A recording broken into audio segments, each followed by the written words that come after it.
You ask Tiger to solve. This deals with linear equations with one unknown. The final result is a equals 22. Let's solve it step by step. Simplify the expression. Expand the parentheses. Simplify the arithmetic. Swap sides.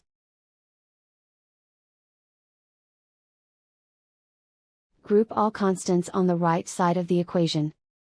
Add 6 to both sides.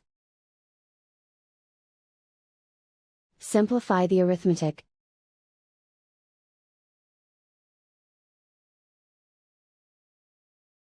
Isolate the a. Divide both sides by -2. Cancel out the negatives.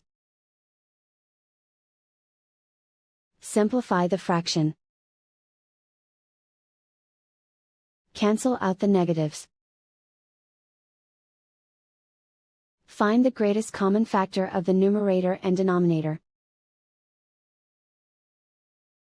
Factor out and cancel the greatest common factor.